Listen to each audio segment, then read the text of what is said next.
Bonsoir, donc je m'appelle Xavier Cuenca, je suis interne d'oncologie radiothérapie. On va donc faire 2 confs de cancérologie.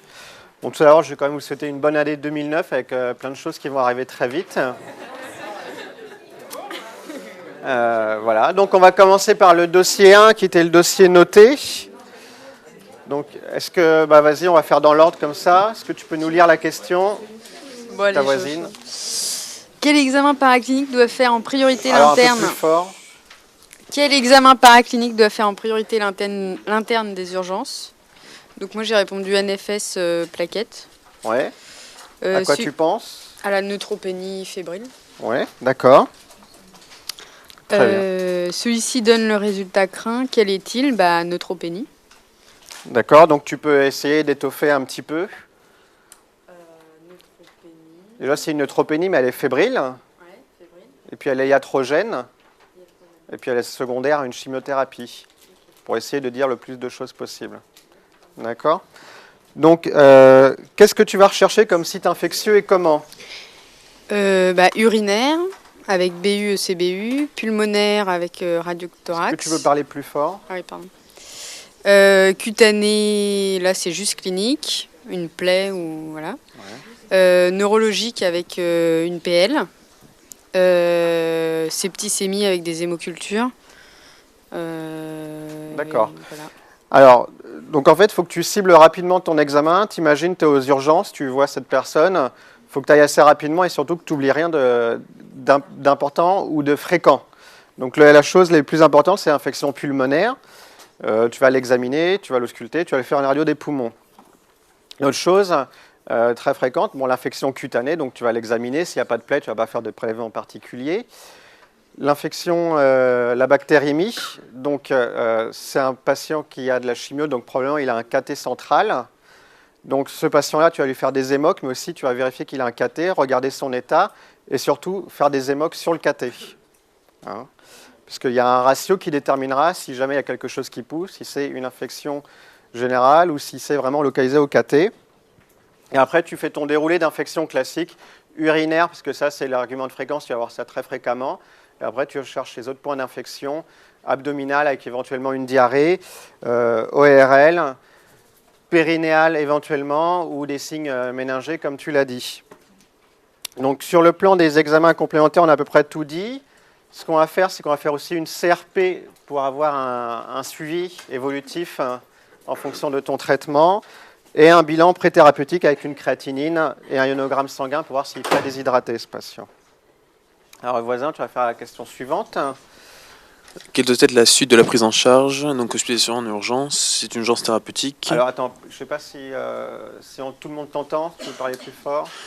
Hospitalisation en urgence, c'est une urgence thérapeutique, bi-antibiothérapie, probabiliste, synergique, à large spectre et un isolement protecteur. D'accord. Alors, tu as presque tout dit. Donc là, tu l'as bien traité. Et qu'est-ce que tu vas surveiller chez lui? La température, la numération. Ouais. Quoi d'autre? Donc la température, ça implique que tu ne lui aies pas donné d'antipyrétique, ou en tout cas pas d'antipyrétique trop tôt. La numération, tu vas la surveiller quotidiennement pour voir s'il ressort ses globules blancs, ou auquel cas tu seras plus rassuré. Alors, il y en a parmi d'entre vous, quelques-uns ont proposé de faire des facteurs de croissance. Il n'y a pas d'indication à en faire chez les patients qui sont en neutropénie fébrile. Il y a des équipes qui le font, mais il n'y a pas d'indication à le faire. Et comme tu lui as probablement donné des C3G, des aminosides comme bi-antibiothérapie, tu vas pouvoir surveiller aussi tes aminosides, l'efficacité et la tolérance à cet antibiotique par un contrôle du pic et du résiduel.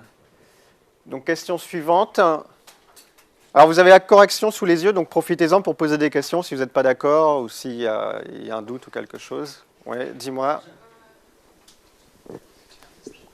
On ne met pas plus fort si l'on a granulocytose pour que des C3G, comme la tazo ou des choses comme ça Non, tu mets C3G aminosides et c'est bien en attendant le résultat de tes prélèvements bactériaux. Au fond, tu avais une question? Donc la question, c'était de savoir s'il fallait particulièrement cibler le pyocianique, puisqu'il avait fréquenté les hôpitaux. Pas particulièrement. chez ce patient-là, enfin, sauf s'il a un antécédent d'infection déjà documenté. Autre chose de très important dans cette question, c'était de bien noter l'isolement protecteur, parce que c'est un patient qui est en aplasie, donc il a déjà une infection, mais ce n'est pas une raison pour lui en coller une autre. Donc c'est isolement en chambre seule. Ce n'est pas un isolement en flux laminaire, comme j'ai pu le lire sur sous flux. C'est juste une chambre où il est seul, et quand on entre, on met un masque, ou le patient met un masque, et un isolement de contact. Alors, troisième question, vas-y. Les précautions à prendre, Donc les précautions à prendre avant cette association de chimiothérapie. Donc j'avais mis au niveau clinique les constantes, au niveau paraclinique j'avais mis une NFS, un bilan hépatique, un bilan rénal, un ECG, une échographie cardiaque. En fait. Et puis ensuite j'avais mis les principaux effets secondaires attendus. J'avais pas différencié les deux molécules, donc j'avais mis les nausées, les vomissements, les alopécies, la néphrotoxicité, les neuropathies périphériques. Et d'accord. Je sais plus. Alors, en fait, cette question, elle est presque mal posée, mais c'est un peu fait exprès. Puisque là, vous avez presque 3 questions. C'est avant toute chimiothérapie, qu'est-ce qu'on doit faire? Quels sont les effets secondaires particuliers donc, de toute chimiothérapie? Quels sont les effets secondaires de ces chimiothérapies-là? Et comment on va les prévenir quand on traite notre patient? Donc, avant toute chimiothérapie, ce qu'on doit évaluer, avant tout examen complémentaire, c'est déjà l'examiner, savoir s'il est en état de recevoir une chimiothérapie, savoir si son état général est correct. C'est la chose la plus simple, mais finalement, c'est la chose qui est la plus importante à voir, si la personne est capable de supporter une chimiothérapie ou si elle progresse de manière évidente. Il faut se poser des questions. Il faut aussi être sûr qu'il n'a pas de syndrome infectieux non contrôlé. En pratique, il faut être sûr qu'il n'a pas de fièvre. Et aussi, il faut bien sûr être sûr qu'il a une formule sanguine compatible avec une chimiothérapie. Ça, c'est dans le cadre général. Maintenant, on peut regarder, ce patient, il a du cisplatine et un taxane, du docétaxel. Donc, le cisplatine, c'est une toxicité rénale et neurologique.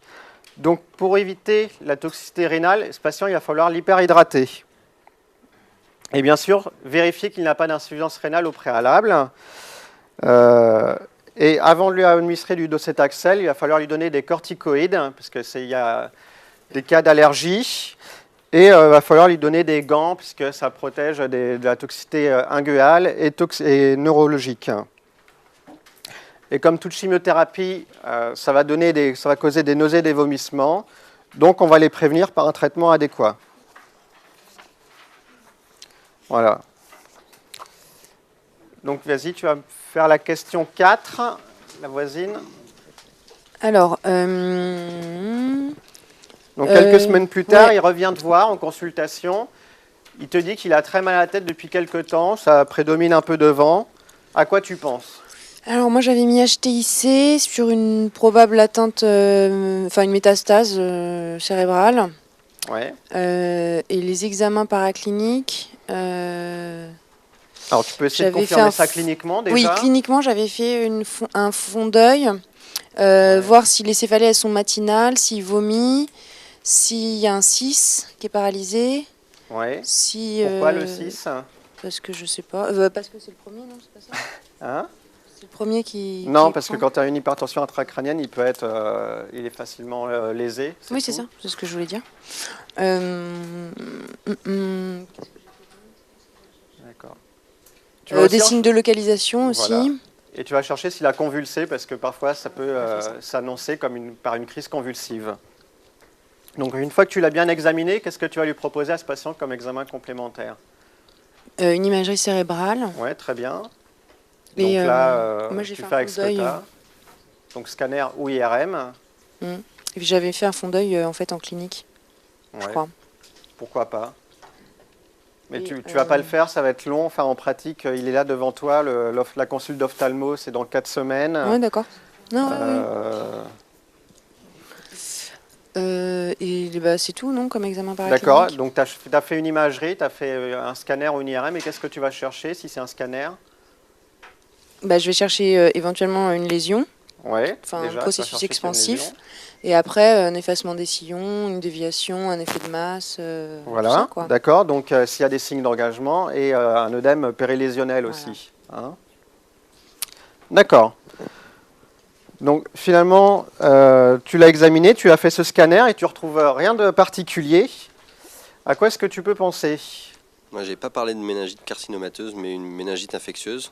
Ouais, Et donc, j'avais parlé après d'une ponction lombaire avec l'hyperprotéinorachie, l'hypoglycorachie. D'accord. Enfin, selon le germe, donc du coup, j'étais un petit peu embêté. Donc, Ouais. voilà. Mais après, alors là, il faut rester dans le cadre du dossier. Déjà, on part sur quelqu'un qui a un cancer. On a éliminé une métastase cérébrale. On ne dit pas qu'il a de la fièvre. Donc, on va plutôt s'orienter vers quelque chose de cancéro, surtout qu'à la question suivante, tu as quand même été, je pense, un peu plus embêté si tu pensais à une méningite infectieuse. Voilà, donc, en fait, il fallait penser à une méningite carcinomateuse. Et on pouvait éventuellement faire une IRM cérébrale qui va montrer une prise de contraste de la méninge. Et concrètement, c'est quoi une méningite carcinomateuse? En fait, c'est les cellules vont se localiser sur les méninges, et créer une inflammation. Ça peut ne pas se voir aussi à l'IRM, ça va se voir à la ponction lombaire. Il n'y en a pas, non. Alors, vas-y, la voisine, tu vas donc... Pourquoi il y a une hyperprotéinorachie alors si c'est juste une inflammation locale? Mais c'est justement, l'hyperprotéinorachie te montre l'inflammation des méninges.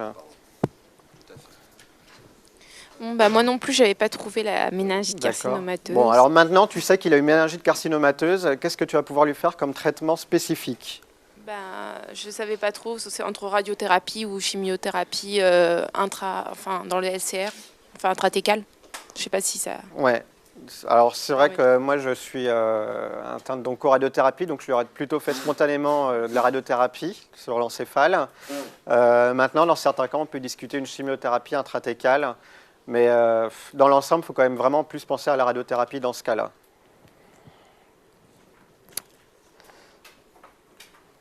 Donc tu l'as traité, et puis finalement, il en a un peu marre de tout ça, de l'hôpital, et il te dit qu'il veut en finir une bonne fois pour toutes. Puis à côté de lui, il y a sa femme qui est un peu angoissée, alors qu'il te dit, bah non, faut continuer. Ça, c'est des questions qui sont un peu de la vraie vie, qui sortent du cadre un peu des questions classiques d'internat, mais c'est ce qui va vous arriver bientôt, donc il faut savoir y répondre. J'ai commencé par les écouter tous les deux avec empathie. Ouais. Lui, je lui ai expliqué que l'euthanasie c'était illégal et que donc on pourrait pas, je pouvais pas accéder à sa demande, mais je le rassurais en lui disant qu'il y aurait pas d'acharnement thérapeutique et qu'on ferait rien contre sa volonté. Très bien. Bon, j'ai mis soutien psychologique aussi. Ouais.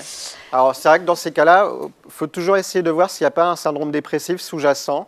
Parce que deux fois, si on traite ça ou s'il y a une douleur qu'on soulage, les patients vont rebasculer et vont plus avoir envie d'avoir de traitements plus agressifs. Donc là, tu lui as beaucoup parlé à lui et puis à sa femme. Si, sa femme, je lui ai dit que, une fois de plus, on ne pouvait pas faire d'acharnement thérapeutique et qu'on ne pouvait pas prendre de décision contre la vie de son mari tant qu'il avait D'accord, donc pas de toute sa décision tête, contre la vie de son mari.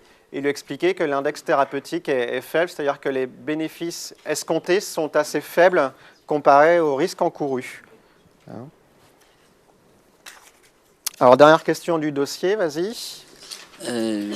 Donc moi j'avais répondu que c'était un patient qui était plutôt dans une optique de soins palliatifs, voire d'arrêt de traitement. Alors donc, pour remettre le tableau, à la première question, il pesait 55 kilos.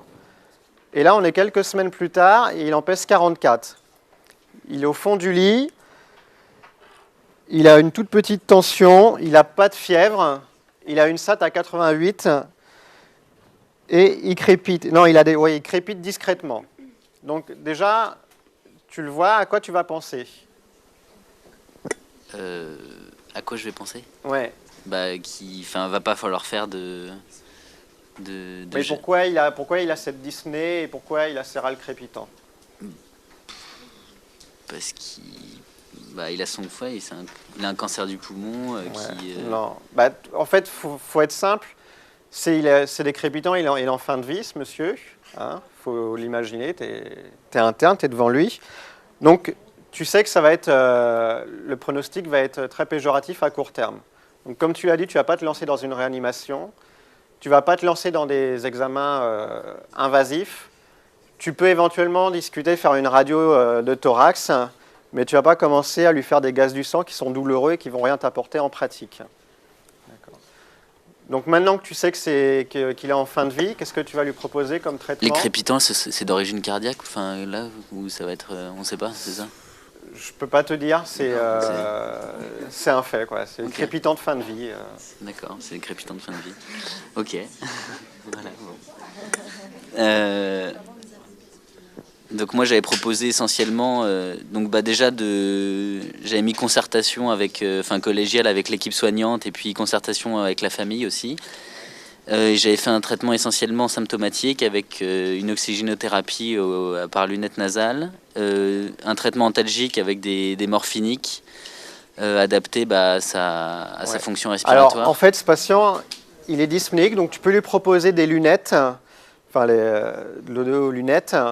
S'il ne tolère pas ou si ça l'énerve, tu vas les enlever parce que le but, c'est pas qu'il ait 92 de SAT, c'est juste qu'il se sente un peu mieux.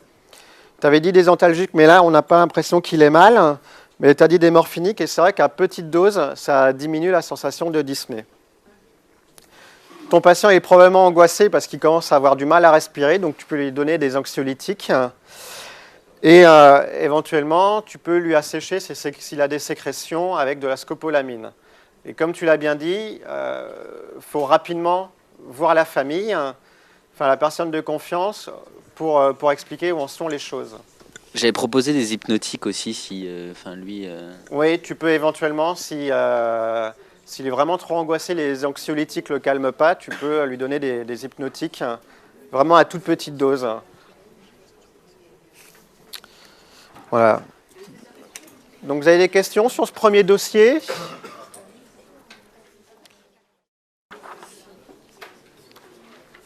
Alors, je voudrais revenir sur 2-3 petits points sur ce dossier.